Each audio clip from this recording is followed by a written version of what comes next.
Gold and silver have and will survive any and everything that may come our way, including what some feel is an impending debt jubilee. I'll explain exactly what that is and how it relates to gold and silver in this video as we explore.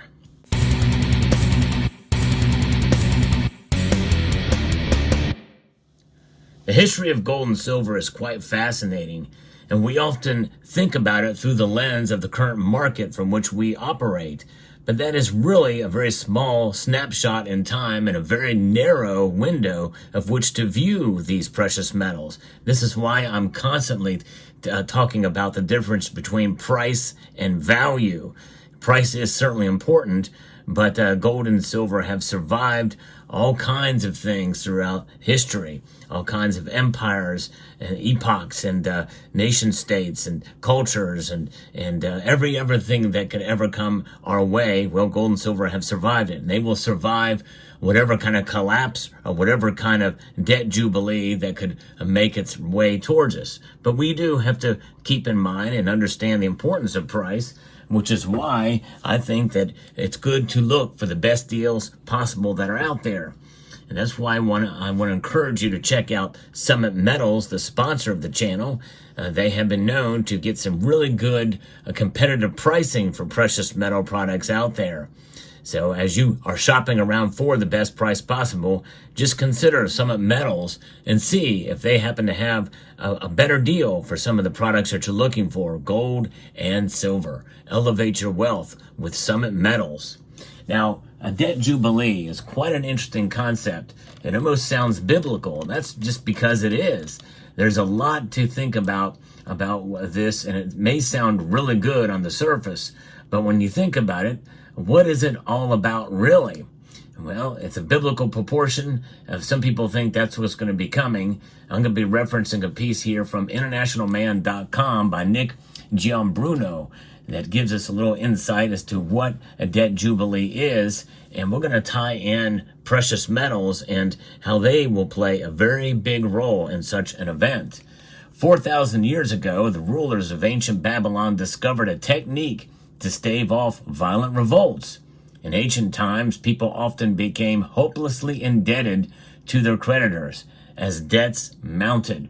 Social unrest would boil over, threatening the stability of the entire ruling system. The rulers of the ancient world understood this dangerous dynamic. Their solution was radical yet effective: enact widespread debt cancellation, a debt jubilee. And that's really what it is.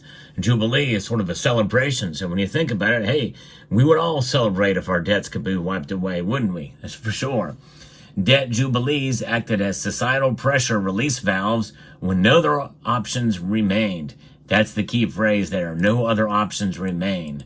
And there's plenty of options left yet, but nonetheless, it could spiral in a direction that would leave a debt jubilee to be the only solution here in this modern world.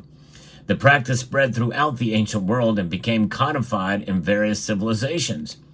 In the book of Leviticus, they formalized debt jubilees as the conclusions of a 49-year biblical cycle, 7 cycles of 7 years. This ancient practice is poised for a major comeback in modern times as government, corporate, and personal debt levels today have reached unsustainable heights. But are they unsustainable? Like I said, this piece is somewhat alarmist, and I'm going to question some of the notions put forth in this. But nonetheless, it's a good lesson to look at to see what will probably be coming sooner or later, because in a sense, this is an unsustainable system we find ourselves in. But how sustainable can it be, and for how long, is another matter and a question. The social, political, and investment implications will be profound. That is true. It's important to note that debt jubilees do not create wealth, and that is true. They simply redistribute it. That's right. You can't create wealth out of thin air. And this is wealth here, and it takes a lot to mine it to bring it out. Now, obviously, dollars, much as you see here in the back, they can be printed and they can be digitized, mostly digitized, but that in a sense is just a representation of debt.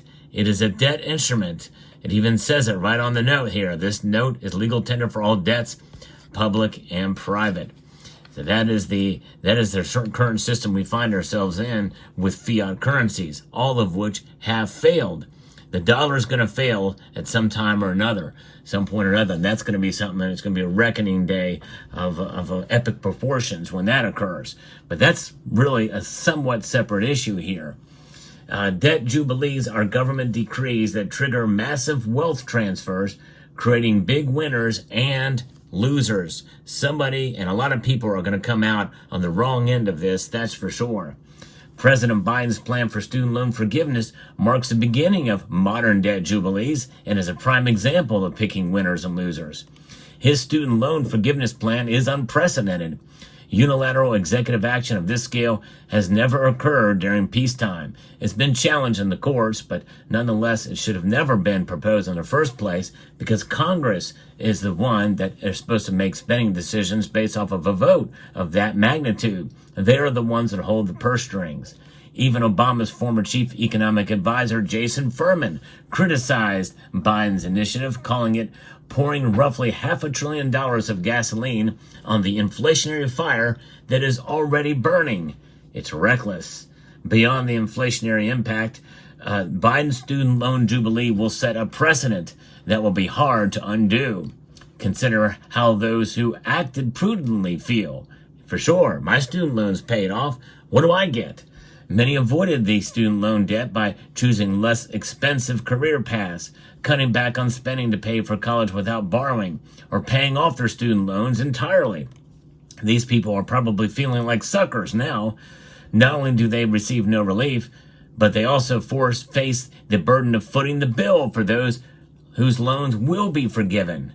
These people will be angry and probably have considerable car, mortgage, and credit card debt, as many Americans do. So they will want debt relief as well. And you know what? You do one for one person, you got to be fair to another group of people with different types of debt. So they will likely get it as well. Amid rising prices, consumer debt is skyrocketing.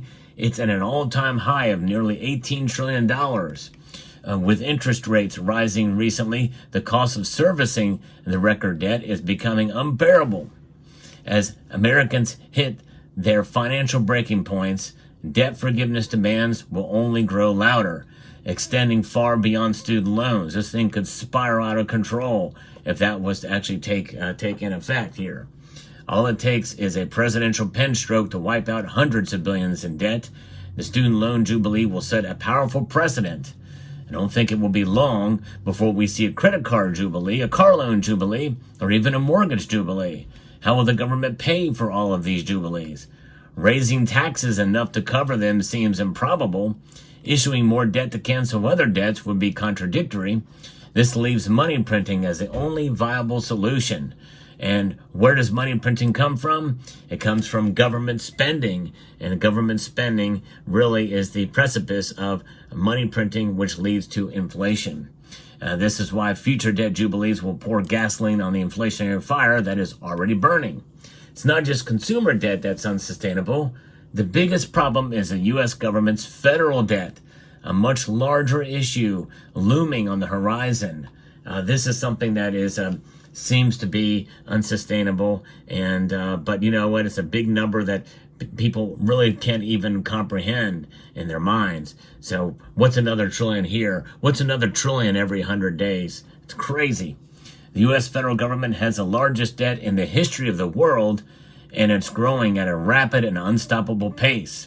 The U.S. government is fast approaching its financial endgame, and I don't believe that either. But here's why he thinks so. The U.S. federal debt has gone parabolic. It is now over $36 trillion. If you put it into perspective, if you earned $1 per second for 24 hours a day, 7 days a week, and 365 days a year, about $31 million per year, it would take over 1.14 million years to pay off the U.S. federal debt. And that assumes the debt stops growing, which it won't. And stay tuned, folks. I'm going to talk and bring precious metals into this very soon here. But it's good to understand what this is about and the bad part of this. The truth is the debt will keep piling up unless Congress makes some politically impossible decisions to cut spending. And we know that even with Doge, that is going to be something that's going to be very difficult to really get down. They say that they could save about $2 trillion, but, that's really may not be enough in due course and to really stop what's already underway, especially considering we've got over $1 trillion just in interest alone we have to pay off. It's crazy. So how will the U.S. reset the system? Nobody really knows. A debt jubilee could be a major part of it. How will the government repudiate its impossible federal debt burden? Well, they won't be explicit, but it would look too much like a default. It would destroy the role of the U.S. as the center of the world's financial system. Given a chance, the government would choose immediate self-destruction. Don't think the government would do that, since power does not relinquish itself voluntarily. It's too entrenched. The administrative state is a very powerful thing, and it's more than just unelected bureaucrats. There's some very powerful decision makers that are not elected on the top there. We should presume they'll decide to stealthily implement their federal debt jubilee through inflation. Inflation benefits debtors, allowing them to borrow in dollars and repay in dimes. And since the U.S. government is the biggest debtor in the history of the world, it stands to gain the most from inflation. The federal debt jubilee will come in the form of a massive wave of inflation. They'll let that go, and of course they're bringing it supposedly under control now, but that's if you believe all the numbers. Many people feel that we're at the beginning of something that could be a sustained inflationary period, stagflation even. And that would essentially trigger, if we see the coming debt jubilee wipe out trillions in liabilities while unleashing previously unimagined inflation, it would trigger the largest wealth transfer in history. The debt doesn't exist within a vacuum. It's a liability for the borrower and the asset for the lender. Those storing wealth in government currencies, bonds, and other paper assets would be the biggest losers. Debtors and owners of scarce, unencumbered, hard assets will be the big winners. Here comes gold and silver into the mix. These things will survive it because they are limited assets. And other things too, like land and other things, are going to be something of value and limited. Real estate, and precious metals, and other hard assets like that. But I think especially gold and silver have survived, and they aren't taxed. You can tax them in theory, but in the end, they exist for what they are. They are intrinsic in nature. And so when you think about that, that is what is going to be the biggest wealth transfer, moving from paper assets and derivatives to real hard assets, gold and silver. A prudent saver shouldn't have to pay for the excesses of debtors. And notions of what just or didn't stop Biden's student loan jubilee, and they won't stop the coming jubilees. They're going to do one, it's going to snowball. And I think that effort, even though it may have failed in practice at the moment, that somebody's going to make a move, an effort to do it again. And in a sense, they kind of have in many ways for a long time. In a sense, the welfare state is one example of that. But there's other ways of funding from the government that really, in a sense, is doing that to a large part. And so I think this is something that we should do, and we should prepare. We can prepare by holding gold and silver, these valuable assets, and certainly having some currency on hand to protect yourself. But remember, when you have something like this, that back in 1913 was essentially worth this, that gives you an idea of exactly what kind of system we find ourselves in today. It's good to have currency, cash on hand, or in the bank for emergencies for right now to protect, so you don't have to use these in a crisis or emergency. Because in the end, it's really, these are where the gold and silver are going to be most valuable in a coming debt jubilee, if and when it happens anytime soon. So I hope that helps you understand and realize that what they're going to do and what's going to happen before there is this kind of a debt jubilee type situation. I think that could happen in concert with a reset. And a reset will probably involve a central bank digital currency where they have the ultimate control of everything, the money supply and you. No privacy. They can take away your money anytime because it's all ones and zeros being tracked in a federally mandated system and controlled system. Gold and silver, they cannot control. It's wealth outside of the system. It's not digital in any shape, manner, or form. So therefore, that is where the true wealth will be, in a debt jubilee. Let me know what your thoughts are in the comment section down below. Hope you found this video informative, insightful, and educational. Would like to extend a multitude of gratitude to you all for taking the time to watch, and to encourage you to please rate, share, comment, and subscribe.